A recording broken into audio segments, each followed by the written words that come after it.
যশোরে কোনোভাবেই নিয়ন্ত্রণে আনা যাচ্ছে না অবৈধ ইজি বাইক আর অটোরিকশার দৌরাত্ম্য। পরিকল্পনার বেড়াজালে ট্রাফিক ব্যবস্থাপনা আটকে পড়ায় এই অবস্থার সৃষ্টি হয়েছে। সমস্যার সমাধানে বছরে কয়েকটি ঝটিকা অভিযান আর কাগজে কলমে পরিকল্পনা করেই দায় সারছেন সংশ্লিষ্টরা। বাস্তবায়নে দীর্ঘসূত্রিতার কারণে যার চড়া মাশুল গুনতে হচ্ছে শহরবাসীকে। 14.72 বর্গ কিলোমিটার এলাকা নিয়ে গঠিত যশোর পৌরসভা। দেশের অন্যতম প্রাচীন এ পৌরসভার খ্যাতি থাকলেও যানজটে অতিষ্ঠ এই জনপদের মানুষ। নিয়ন্ত্রণহীন অটোরিকশা, অদক্ষ চালক আর সংশ্লিষ্ট কর্তৃপক্ষের উদাসীনতায় প্রতিনিয়ত ঘটছে অনাকাঙ্ক্ষিত ঘটনা। রোডে চলার যে রেজুলেশন, রুলস, আইন, এরা তো কিছুই বোঝে না। এরা ওই সিটির পরে বসে পা দুটো উপরে উড়াই দিয়ে মোটামুটি চালায় যাচ্ছে। সামনে ব্রেক, পেছন কোনো ব্রেক নাই। এটা মানুষের জন্য একটা মরণ ফাঁদ। ঠিক আছে, এগুলো নিয়ন্ত্রণে আনতে হবে। এই তো আপনাদেরই তো একজন স্টাফ আজাদ ভাই গতকালকে ওনার পিছন থেকে মেরে দিয়েছে, ওনার মনে পার বুড়ো আঙুলে কেড়ে আঙুল ভেঙে গেছে। এগুলো হচ্ছে ইজি বাইক ওই একই সিস্টেম। এদিকে তো ভোগান্তি তো চরম লেভেলের ভোগান্তি, কারণ এখানে মনে করেন এদের কোনো ওই ব্রেক সিস্টেম ভালো না। ঠিক আছে, এরা সেরমভাবে মানে ওভারটেক করে। তারপরে এদের স্পিডও খুব বেশি জোর থাকে।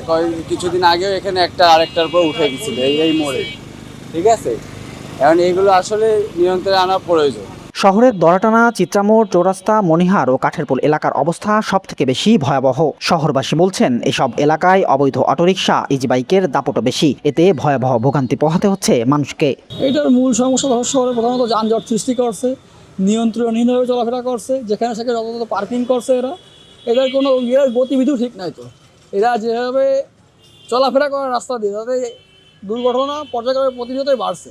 কালকেও আমার দেখা চোখে এখানে একটা অটোরিকশা নিয়ন্ত্রণ হারায় এক ইজি বাইকের সাথে মেরে দিয়েছে, দিয়ে 4-5টা লোকের মনে করেন আপনার কেটে গেছে, ভেঙে গেছে।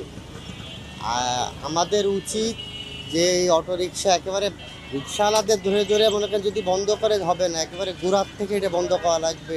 একবারে গোড়ার থেকে এটা নির্মূল করে দিতে হবে, যাতে পরবর্তীতে মানুষের এই ভোগান্তিতে না পড়তে হয়। সমস্যার সমাধানে একাধিক পরিকল্পনা করেছে পৌর কর্তৃপক্ষ, তবে কবে বাস্তবায়ন হবে তা জানেন না সংশ্লিষ্ট এই কর্মকর্তা।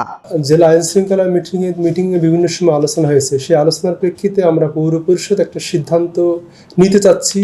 এই ইজি বাইক চালক সমিতি, ইজি বাইক মালিক সমিতি, বাট এই ধরনের শ্রমিক সমিতি যারা আছে, এই সমিতিদেরকে নিয়ে এবং ট্রাফিক বিভাগকে নিয়ে, জেলা প্রশাসনকে নিয়ে আমরা একটা সভা বা সেমিনার করে এই ইজি বাইককে 2টা ভাগে ভাগ করার একটা পরিকল্পনা আমরা নিচ্ছি।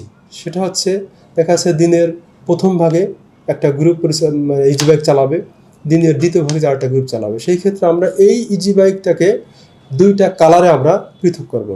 এটা একটা পরিকল্পনা করছি, আমরা এখন এটা বাস্তবায়নে যাইনি।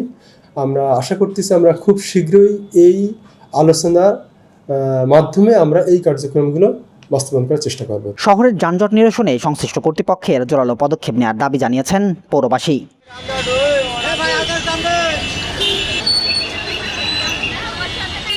সুবর্ণভূমি ডেস্ক, যশোর।